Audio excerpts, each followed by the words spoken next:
Bonjour, bienvenue dans ce rendez-vous des chrétiens orientaux. Nous sommes ce matin à la paroisse gréco-catholique roumaine de Paris qui nous accueille. En fin d'émission, je recevrai Claude Zérès. C'est un Syrien d'Alep qui est réfugié en France aujourd'hui. Sa fille a été assassinée par les islamistes. Nous verrons avec lui comment sa foi l'aide à accepter l'inacceptable et quelle est son espérance. Je vous propose maintenant de prendre la route de la Syrie, d'Alep. Vous le savez, en 2011, nous étions allés tourner là-bas. Peut-être nous étions une des dernières équipes de télévision à voir Alep dans sa splendeur. Alep hier et Alep aujourd'hui.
Bonjour Claude. Bonjour.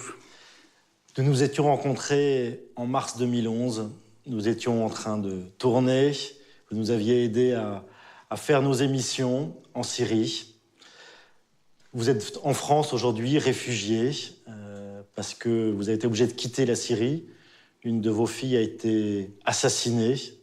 C'est une martyre de la foi, une martyre chrétienne elle aussi. Quand vous voyez ces images d'Alep en 2011 et ces images aujourd'hui, quel est votre sentiment?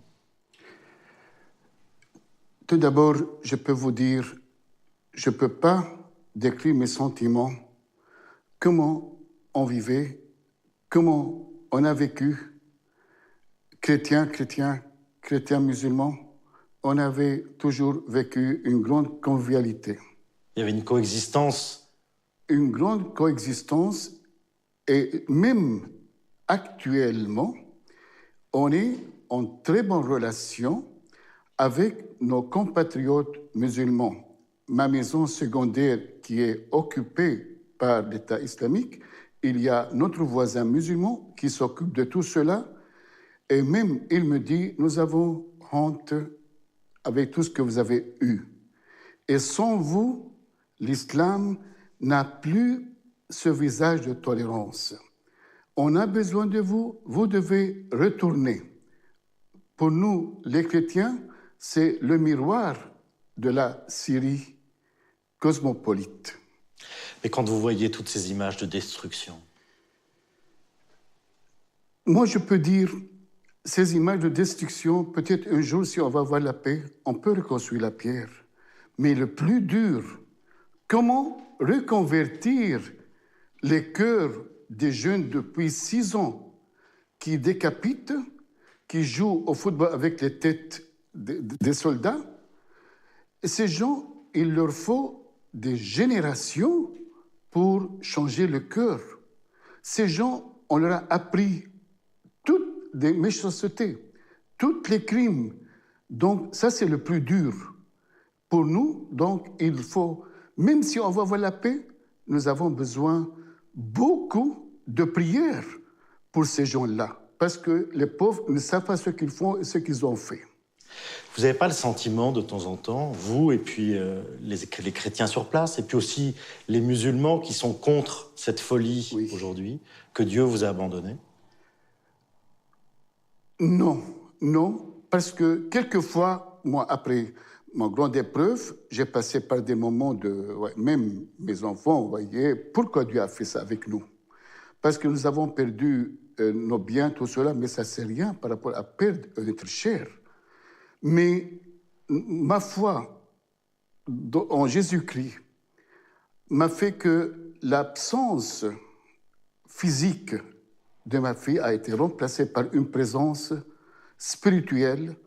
Elle nous guide, elle nous protège, elle nous a protégés durant toute notre aventure de quitter Alep. C'était un miracle de quitter Alep, mais elle m'accompagne partout où je vais, ou quand je donne des interventions, quand je donne des témoignages, elle m'accompagne avec la Sainte Vierge.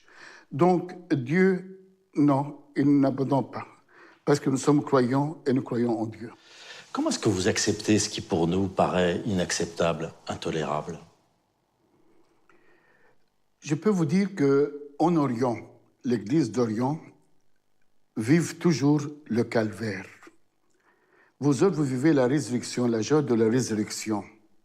Pour nous autres, quand on vit le calvaire, mais dans l'espérance de la résurrection. Nous autres, en Orient, on a eu une histoire avec plein de violences, les Mamelouks, les Ottomans, tout genre de persécution. Mais malgré cela, le Christ est toujours là pour nous aider, pour nous sauver. Et ces violences qu'on a eues avec l'histoire, nous l'acceptons. Donc pour nous autres, encore une fois, on vit toujours le calvaire, mais en attendant la résurrection, que nous croyons vraiment en ça. Alors, quelle est votre espérance pour la Syrie aujourd'hui? Évidemment, pour la Syrie, je crois qu'il nous faut un miracle. Il nous faut prier.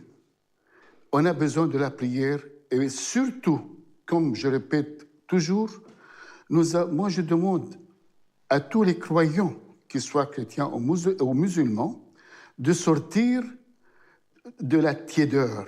Souvent, nous autres, on se dit, on est chrétien, on va à la messe, c'est bon, on ne fait pas du mal à quelqu'un. Mais on oublie ce que le Christ avait dit. J'avais soif, j'étais étranger, j'étais malade, et vous m'avez fait. Et tout ce que vous aurez fait à ces petits, c'est à moi que vous aurez fait. Donc si on ne fait pas, si on n'aide pas, ça veut dire qu'on a fait un mal. Et aussi, il faut vivre un exode, sortir de soi-même vers l'autre. Et cet exode-là nous pousse à aimer. Et pour aimer, il faut connaître.